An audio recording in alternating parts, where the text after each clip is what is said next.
So you can see here I've got the plinth from the other side, from the driver's side, and there needs to be a bracket in here which I have to make, but I'll do that later.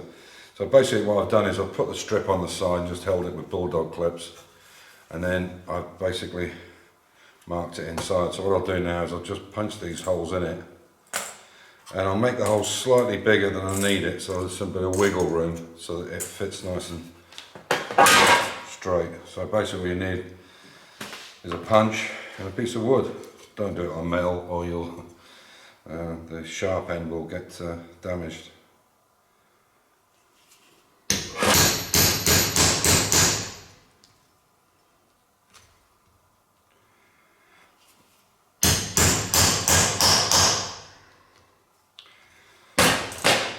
So there we go. That is not punching very well. So what I'll do is I'll sharpen it up a bit. There we go. So there's the hole there. That one's a bit better. So now that should hopefully fit. I'll put some overhang on this as well. So it should line up. There you go. And I'll put a bit of overhang on it as well at the edge, which doesn't need to come. It only needs to come to here, but I'll get it up and then I'll mark it in the right place, and we'll try it out.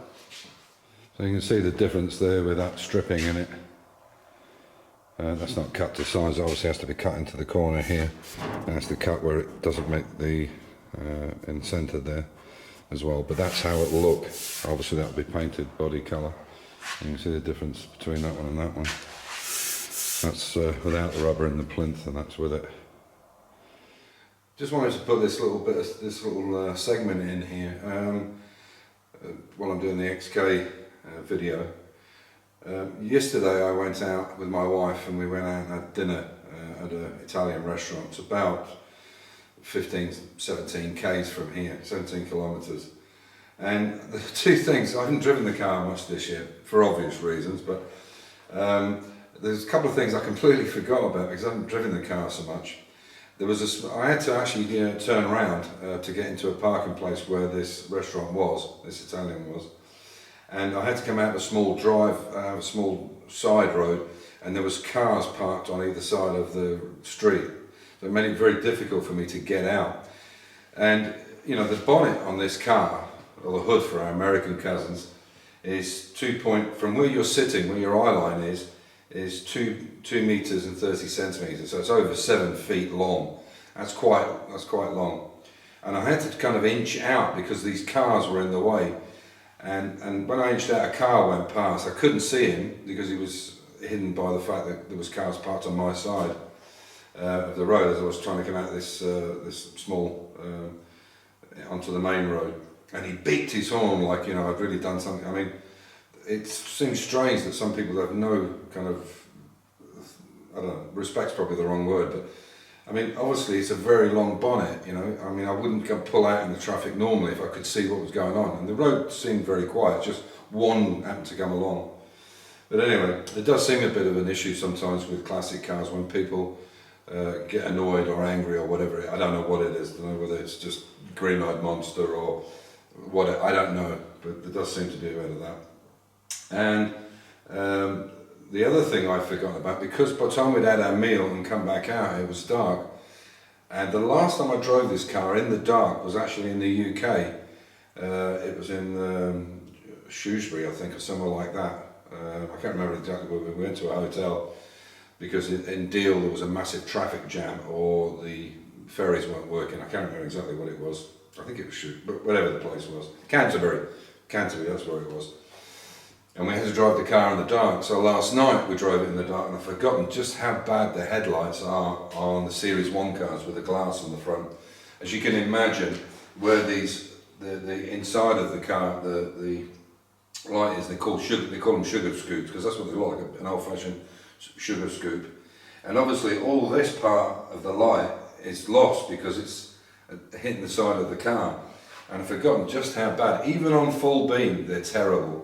And so when they made the Series 2 car, they brought the light forward, so it stopped a lot of this blankness on the side, and the lights were much better, and that was down to the US regulations, the DOT, Department of Transport in America, and that's why the bumpers were changed, that's why the lights were put underneath, all kinds of things that they changed, obviously the emissions as well, because they had twin Strombergs on instead of the 3 SU carburetors. So I thought I'd just mention it. We'll be starting to do a really big clean-up on this car before I take it to the expo in Salzburg in about a month's time. So I just wanted to add this little bit into it. So you can see I started to mock up the front. So this is the normal side light, it's not screwed in yet. And this little red plastic thing is actually to show that the side light's on, so you can actually see over the bonnet and it will light up so you know the side lights have been left on. Quite a nice little feature for 1958. The indicators, I've not been able to mock up the other side because where we've repaired the wing, the indicator won't go in properly, so this is why I'm dry fitting everything now. Obviously these are new headlight bulbs, the bulbs are in very poor condition, and I've even got new chrome strips. The simple reason is it's actually, for smaller pieces, it's smaller to buy them brand new than it is to have them dipped back down to brass and cleaned up and re-chromed. Obviously the bigger items it's different.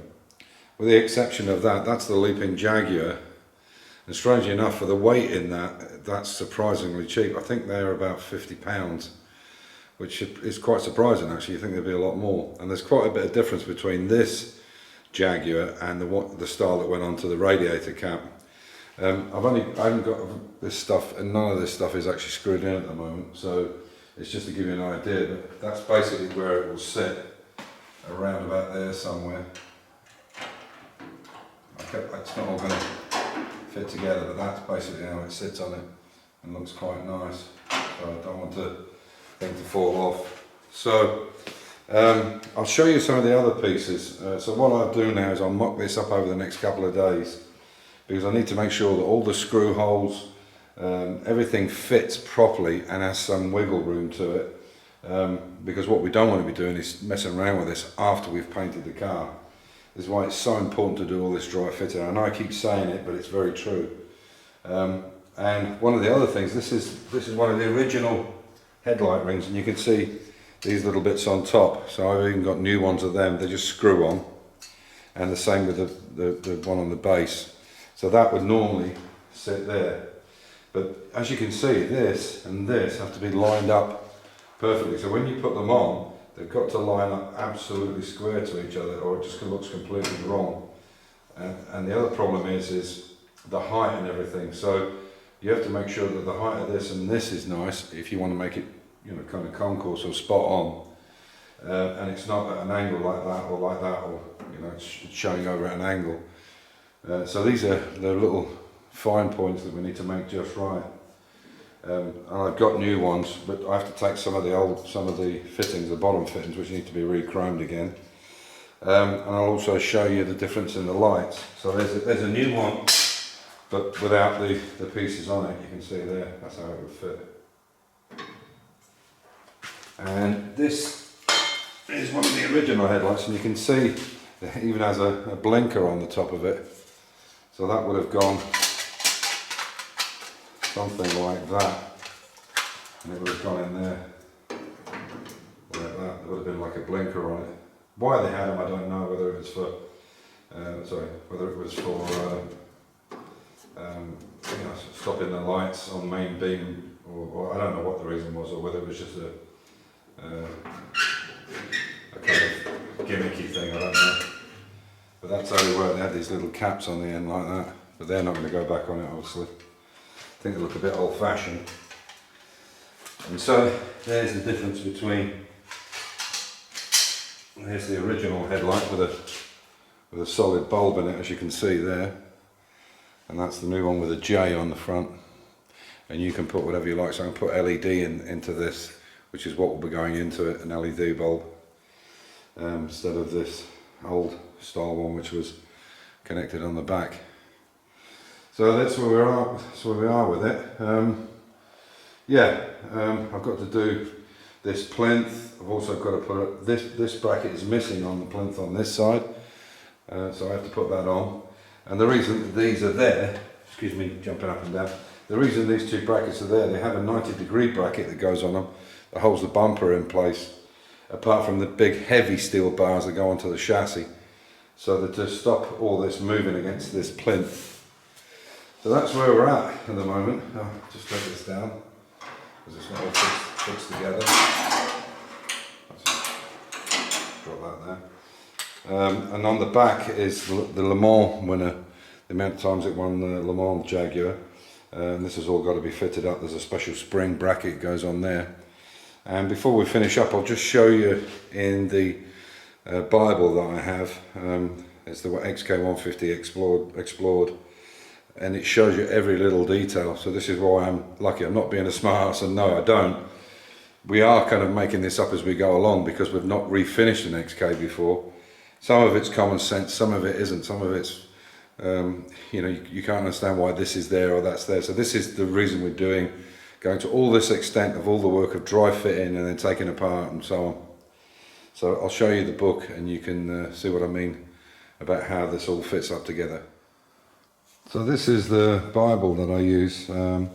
It's from Bernard Weihart, his name is, and you can see this is a different style leaping cap. This is one that went on the radio. It was probably an SS 100, and this one obviously is more squat, which is this one down here.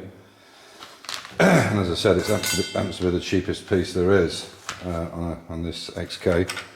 And then you've got this piece here, which is that, which basically just screws in from the back. And the logo that goes onto that is this one here. This is the Jaguar XK 150 that goes in the front. And then all the Le Mans winner of Le Mans, that goes in the back one. But you can see the detail that's in this book. I'll try and turn it over without putting my hand in the way too much, but it'll give you an idea of just how good the quality of the drawings are. And strangely enough, they're all drawings. There's no pictures. Well, there's pictures of the cars, but you can see how well the pictures are drawn. And every detail I could possibly want. These are in wind diagrams. Very expensive book, but well worth it. This has been an absolute godsend, even all the gauges and so on and so forth. You know, what isn't in here is not worth knowing, to be honest. And some of the details, it's just incredible. Even the colour of heads, numbers, chassis numbers. Extremely good book. I don't think I can take it back to the, you can go to the chassis, and where every little, there you go, there's all the colours, chassis numbers, the whole 9 yards. So thanks for watching the update. There's not a lot of content in it, but I'm just trying to show you what I'm up to, because it's quite fiddly work now, because it has to be done with very fine files, and you know, they need to be absolutely spot on. They need to fit absolutely perfect. Also, bearing in mind that this is only a base primer coat, it's going to have more base coats, a lot more paint coats, and then the clear coat and so on. The paint's going to be extremely thick, so this is something that needs to be thought about when you're doing it. So if you make a hole and you make it fit perfectly when you've just got the primer on it, you can imagine, okay, you know, the thickness seems tiny, but you'd be surprised that when you try to then put fittings in, chrome fittings or whatever it may be, you find them very difficult. And the last thing you want to be doing is re-drilling or cutting that after you've painted it, because then if you crack the paint, or you damage the paint anyway, equals rust basically. So on that note, as usual, I'll say stay safe, keep the faith, enjoy your hobby, and just get out in the garage and make something or do something.